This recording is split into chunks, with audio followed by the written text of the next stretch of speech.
दोस्तों, आज हम जिस मुद्दे पे बात करने जा रहे हैं वो मुद्दा है बढ़ती महंगाई, आती आर्थिक मंदी और उससे लड़ती हुई भारतीय परंपरागत घरेलू अर्थव्यवस्था। दोस्तों, आज अखबारों में सुनने आ रहा है कि आर्थिक मंदी आने वाली है। तो आमजन आर्थिक मंदी के बारे में तो नहीं समझता है। जो एमएनसी में जो काम करते हैं वो लोग, उनके हाथ पैर फूलने लग जाते हैं, या जो स्टॉक मार्केट में पैसा लगाते हैं उनके हाथ पैर फूलते हैं आर्थिक मंदी के तौर पे। आम आदमी को आर्थिक मंदी की बिल्कुल भी चिंता या फिक्र पहले के ज़माने में नहीं हुआ करती थी। अब तक जितनी भी 4 वैश्विक मंदी के दौर आए हैं, उस मंदी के दौर में भारतीय घरेलू अर्थव्यवस्था ने भारतीय लोगों को चट्टान के जैसे मजबूती से खड़ा रखा है। आप कहेंगे कैसे खड़ा रखा है? तो भारत में एक मंदी का दौर आया था 1991 और सन 2008 में। 91 का दौर तो ऐसा मंदी का दौर था जब तत्कालीन वित्त मंत्री डॉक्टर जो मनमोहन सिंह हैं, उन्होंने भारत का सोना गिरवी रख दिया था। काफ़ी लोगों को नहीं पता हो तो मैं बता देता हूँ।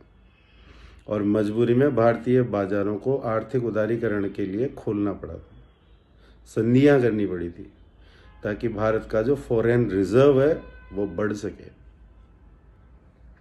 फॉरेन रिजर्व का मतलब होता है कि भारत के पास कितने डॉलर रिजर्व बैंक के पास पड़ा हुआ है, वो कहलाता है फॉरेन रिजर्व। लेकिन मैं ये सब बातें आपको क्यों बता रहा हूँ? ये तो बड़ी टेक्निकल चीज़ें हैं, आप लोगों को इससे कोई लेना देना भी नहीं है। फॉरेन रिजर्व क्या होता है, जीडीपी क्या होती है। मैं इस भारतीय घरेलू अर्थव्यवस्था पे आने वाले संकट की ओर आपका इशारा कर रहा हूँ कि इतनी आर्थिक मंदियों से हम इसलिए बच पाए कि भारतीय घरेलू अर्थव्यवस्था का जो मूल मंत्र है वो है बचत। दूसरा, अपनी ज़रूरतों को सीमित रखना। कैसे? भारतीय समाज जिस पैटर्न को फॉलो करता है, उस पैटर्न में भारतीय लोगों में बचत की प्रवृत्ति नेचुरल है, बाय बर्थ आती है ये। मतलब कि हमारे जो पूर्वज थे, उन्होंने कहीं ना कहीं अपनी ज़रूरतों को सीमित रख करके पैसा बचाया। पैसा बचाया। अगर आपको विश्वास नहीं होता है तो अपने पुराने लोगों से पूछना कि क्या कभी उन्होंने बैंक की शक्ल देखी है, कभी लोन लिया है, कभी कर्जा लिया है। उन्होंने आपकी शादियां, आपकी पढ़ाई, आपकी ज़रूरतें सब कुछ पूरा करते हुए कभी भी बैंकों के लोन्स जो थे उनके दरवाजे नहीं खटखटाए बैंकों के। मेरे पिताजी टीचर हैं। हम ताज्जुब करते हैं। ताज्जुब किस बात का? कि उन्होंने हम 3 बहन भाइयों का एजुकेशन, शादी, सब कुछ कर दिया, और मैंने कभी उन्हें बैंक में चक्कर काटते हुए नहीं देखा कि कभी वो बैंक में लोन के लिए चक्कर काट रहे हो। कभी उन पे कर्जा नहीं देखा हमने, और सारी सुविधाएं हमारे को दी। वो ऐसा इसलिए कर पाए कि उनकी जो जरूरतें थी वो सीमित रखी उन्होंने। जब जरूरतें सीमित रखी और पैसा बचाया, तो उस पैसे ने बुरे से बुरे दौर में लोगों को सड़क पे आने से बचा लिया। लेकिन अब ये स्थिति बदलती जा रही है। स्थिति कैसे बदलती जा रही है, एक एग्जांपल दे देता हूँ मैं आपको। मेरी एजुकेशन जो है वो साउथ इंडिया में हुई है। मैं बेंगलोर से पढ़ा हुआ हूँ। तो बेंगलोर में जो लाइफ स्टाइल है, वो लोगों का लाइफ स्टाइल इस तरीके का है कि कमाई से ज़्यादा उनके खर्चे हैं। आप सोचेंगे कि इस अर्थव्यवस्था के मामले में मैं बेंगलोर क्यों पहुंच गया। तो दक्षिणी भारत में जो मारवाड़ी सेठ फेमस होते हैं ना, वो मारवाड़ी सेठ राजस्थान से जब जाते हैं तो झोला डंडा उठा करके लेके जाते हैं। उनके पास कुछ भी नहीं होता, लेकिन वो वहाँ पे जा कर के आज जितने भी वहाँ पे जूलर्स हैं, जितने भी वहाँ पे बड़े बड़े जो सूद का व्यापार करते हैं, वो सारे लोग मारवाड़ी सेठ कहलाते हैं वहाँ पे। वो सेठ कैसे बन गए? वो सेठ बन गए ब्याज का धंधा करके। ब्याज का धंधा, ब्याज का धंधा क्यों फल फूला? उन लोगों को राजस्थान छोड़ करके, 4 स्टेट छोड़ करके 5वें स्टेट में क्यों जाना पड़ा, और वो धंधा वहीं क्यों चला? अब आता हूं मैं उसी पॉइंट पे। क्यों? क्योंकि बेंगलोर में मैंने जो लाइफ स्टाइल देखा, वो आदमी अपनी ज़रूरतों से कॉम्प्रोमाइज़ नहीं करना चाहता। जैसे कि उसको खाने में 3 सब्जी चाहिए तो चाहिए। अगर एक दिन उसके पास पैसा नहीं है और उसके पास 2 सब्जी का जुगाड़ है, लेकिन उसको तीसरी सब्जी के लिए अगर अपनी सोने की चेन गिरवी रख करके पैसा लाना पड़े, तो वो सूदखोर की दुकान पर जाएगा, सोना गिरवी रखेगा, पैसे लेके आएगा और वो तीसरी सब्जी बनाएगा। एक एग्जाम्पल है। तो साउथ इंडिया में होता है, वहाँ पे सोना गिरवी रखते हैं लोग बाग अपनी छोटी छोटी ज़रूरतों के लिए। छोटी छोटी ज़रूरतें क्या? मान लो किसी परिवार के पास पीने के लिए, पीने का मतलब समझते हैं ना, पीने के लिए पैसा नहीं है, तो जाएगा दुकान पे, अपनी अंगूठी, चेन जो भी है गिरवी रखेगा, और वो मोटे सूद पे वहाँ से पैसा उठाएगा, और यदि उसके पास पैसा आया तो उसे छुड़ा लेगा, वरना वो छुड़ाएगा नहीं। क्योंकि छुड़ाने का वो जो उनका गणित होता है, 6 रुपये सैकड़ा, 8 रुपये सैकड़ा, उस गणित के चक्कर में ऐसा फंसता है कि उससे वो सोने की अंगूठी और सोने की चेन कभी नहीं छूटती। इस तरीके से वहाँ पे वो जो मारवाड़ी सेठ है, उन्होंने वहाँ के लोगों की ज़रूरतों की वजह से, जो लोग अपने यहाँ से पलायन करके गए हैं, जो अपने यहाँ कुछ नहीं कर पाए, वो वहाँ जा करके बड़े बड़े सेठ बन गए।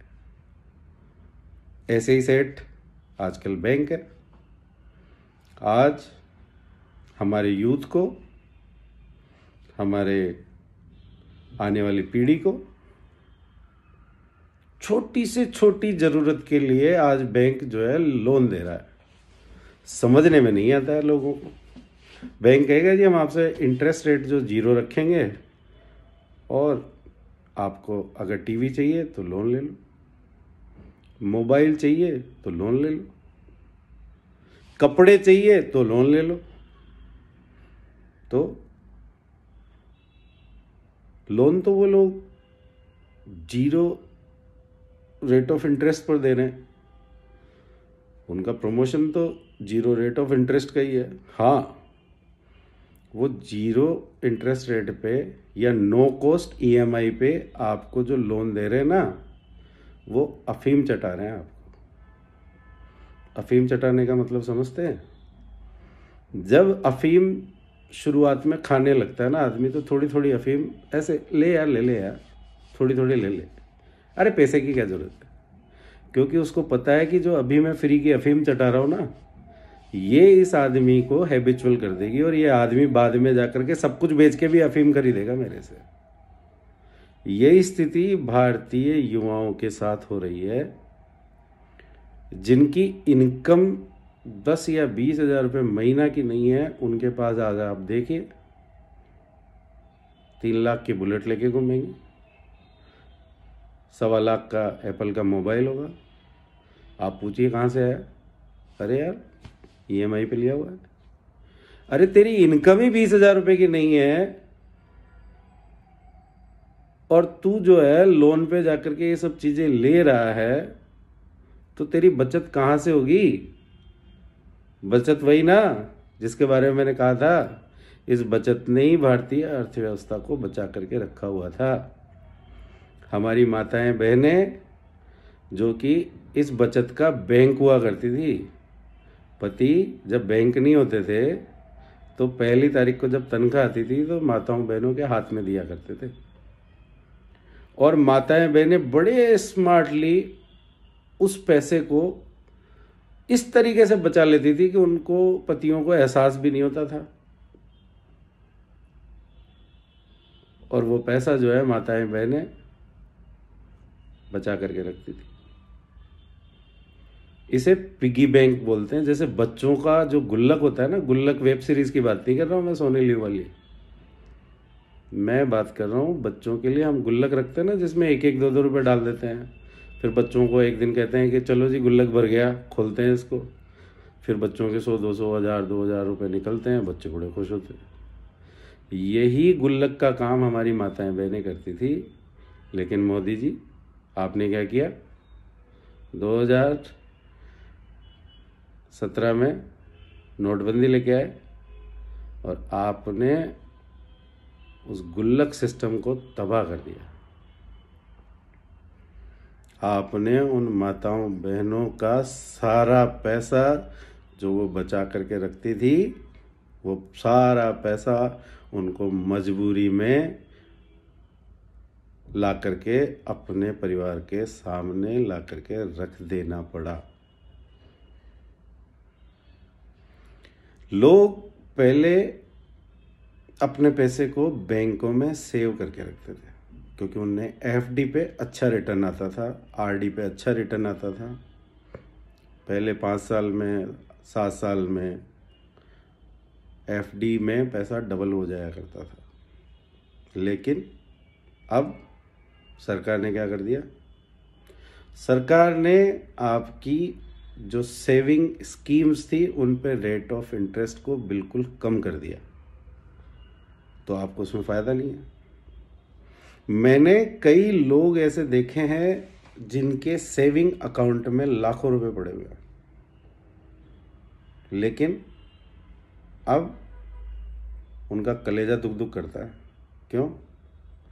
क्योंकि बैंकों में एनपीए जो होता है, बैंक आपके पैसे को अपने व्यापारी मित्रों को लोन दे देता है, आप लोन लीजिए, चप्पलें गिर जाएगी। लेकिन जो बड़े बड़े व्यापारी हैं उनको बैंक मिनिमम गारंटी पे लोन देता है, और फिर माल्या, नीरव मोदी जैसे लोग आपके पैसे को लेकर के गायब हो जाते हैं। आप सोचेंगे कि लेकर के भाग गए तो क्या हुआ, मेरा पैसा थोड़ी लेके भागे। बहुत बड़ी गलतफहमी में है आप। अगर कल को बैंक दिवालिया हो जाता है या बैंक हाथ खड़ा कर देता है, तो मिनिमम गारंटी जो है वो सरकार की तरफ से 1.5 लाख रुपए की गारंटी है। मतलब यदि आपका 50 लाख रुपए लेकर के चपत हो गया और आपका बैंक अगर दिवालिया हो जाता है, तो सरकार आपको 1.5 लाख रुपए दे करके हाथ जोड़ लेगी। तो हमें क्या करना चाहिए? नोटबंदी के बाद कैश ट्रांजैक्शन पे रोक लगा दी है। मतलब कैश पैसा आप रख नहीं सकते घर में, क्योंकि कैश से आपको 5,000 से ऊपर कुछ खरीद नहीं सकते, क्योंकि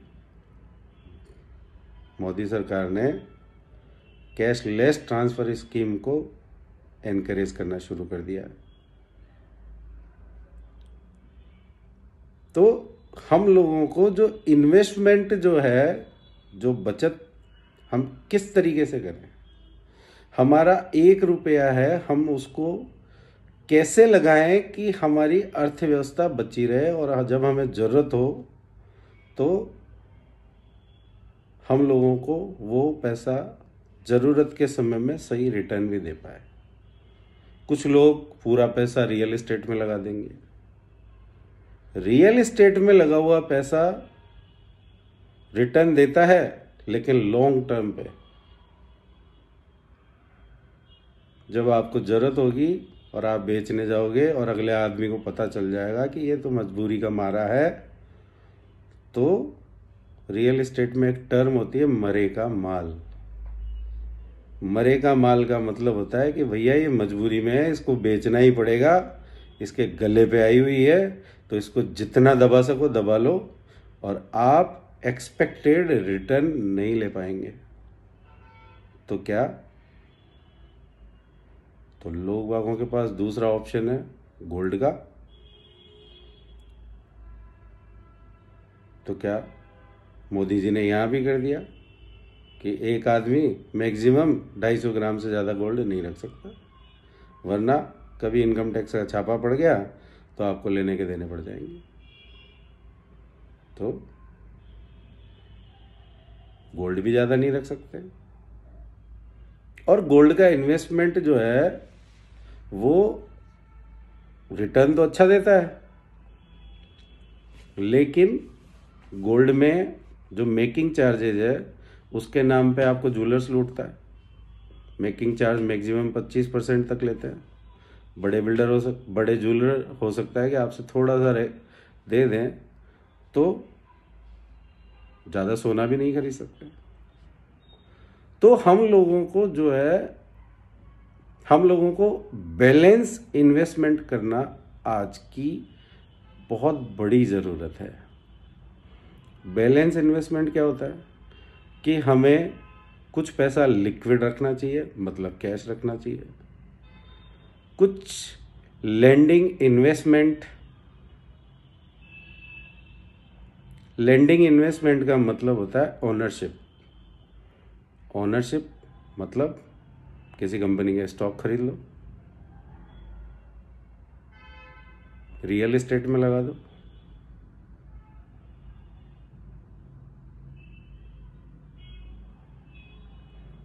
दूसरा तरीका होता है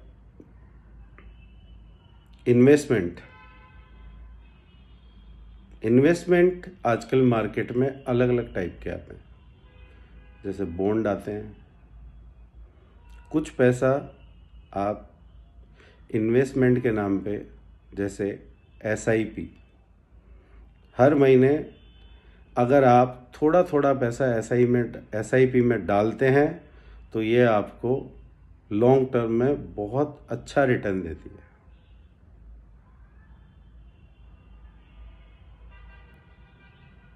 SIP ले सकते हैं, म्यूचुअल फंड ले सकते हैं, या आप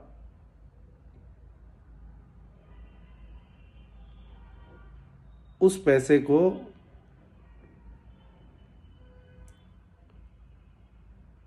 कुछ इस तरीके से लगाएं कि वो पैसा जो है बैलेंस तरीके से इन्वेस्ट हो।